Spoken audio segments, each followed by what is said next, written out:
एक छोटे से शांत शहर में जो फुसफुसाते हुए जंगलों और एक शांत झील के बीच बसा हुआ था, एक लड़की रहती थी जिसका नाम एमिली था। वो अपनी क्यूरियोसिटी और भूले बिसरे प्लेसेस को एक्सप्लोर करने के लिए जानी जाती थी। एक समर आफ्टरनून जंगल में घूमते हुए एमिली को एक पुराना अबैंडन्ड कॉटेज मिला। इट्स विंडोज टूटी हुई थी और आईवी इसकी दीवारों पर चढ़ी हुई थी, जिससे इसे एक स्कैरी लुक मिला था। रुक न पाते हुए एमिली ने चरमराते हुए डोर को पुश किया और अंदर चली गई। धूल के कण उस धूप में नाच रहे थे जो रूफ की दरारों से छनकर आ रही थी। जब वो कॉबवेब्स से ढके रूम्स को देख रही थी, उसे एक ढीले फर्श बोर्ड के नीचे एक छोटा एंटीक बॉक्स मिला। बॉक्स के अंदर एक ब्यूटीफुली डिजाइन्ड डॉल रखी थी जो फेडेड ब्लू ड्रेस और डेलिकेट लेस ट्रिम में सजी थी। गुड़िया का चीनी मिट्टी का चेहरा स्ट्रेंजली रियल लग रहा था। उसकी ग्लास जैसी आंखें एमिली के हर मूव को फॉलो कर रही थीं। गुड़िया के बारे में जानने के लिए उत्सुक एमिली उसे घर ले आई। उस रात उसने गुड़िया को अपने बेडरूम में एक शेल्फ पर रख दिया और सो गई। जैसे ही घड़ी ने 12 बजाए, एक अजीब सी आवाज ने उसे जगा दिया। ये एक सॉफ्ट स्वीट हमिंग थी जो गुड़िया की तरफ से आ रही थी। एमिली ने अपनी आंखें मलते हुए देखा कि गुड़िया की आंखें ब्लिंक कर रही थीं और उसके होंठ हिल रहे थे। एक स्केरी ललबाई गा रही थी। डरी हुई लेकिन क्यूरियस, एमिली ने सुना as the doll song filled the room. यह धुन सैड और ब्यूटीफुल थी।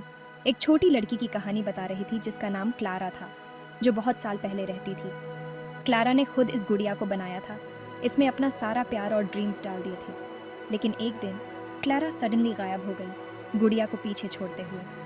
तब से गुड़िया किसी ऐसे की तलाश कर रही थी जो उसे क्लारा को खोजने में हेल्प कर सके।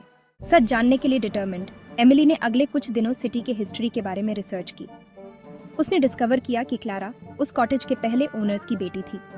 लोकल स्टोरीज में जंगल में एक हिडन पाथ का जिक्र था जो एक सीक्रेट प्लेस की ओर जाता था जहां क्लारा खेला करती थी। एमिली ने क्लूज को फॉलो करने का फैसला किया, होपिंग टू फाइंड आंसर्स। गुड़िया की विस्पर से गाइड होते हुए एमिली जंगल में गहराई तक चली गई। पेड़ उसके चारों ओर बंद होते जा रहे थे।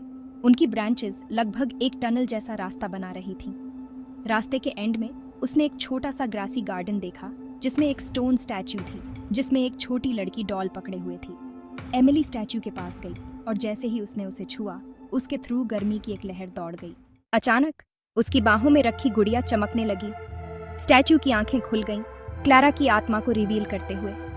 उसने एमिली को देखा, उसकी आंखों में ग्रैटिट्यूड चमक रहा था। थैंक यू, क्लारा की आवाज एक सॉफ्ट इको की तरह आई। तुमने मुझे फ्री कर दिया। एक पल में स्टैच्यू धूल में बदल गई और गुड़िया की ग्लो गायब हो गई। एमिली को पीस महसूस हुआ, यह जानकर कि उसने क्लारा की आत्मा को उसकी प्यारी गुड़िया के साथ फिर से मिला दिया है। वो घर लौटी, अब नॉर्मल गुड़िया को वापस अपनी शेल्फ पर रख दिया।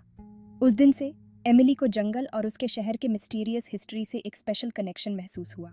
पुराना कॉटेज अबैंडन्ड रहा, लेकिन जो भी उसके पास से गुजरता, उसने ट्रीज के बीच से एक सॉफ्ट ललबाई सुनी, एक रहस्यमय गुड़िया और उस लड़की की याद दिलाते हुए जिसने एक बेचैन आत्मा को पीस दी थी।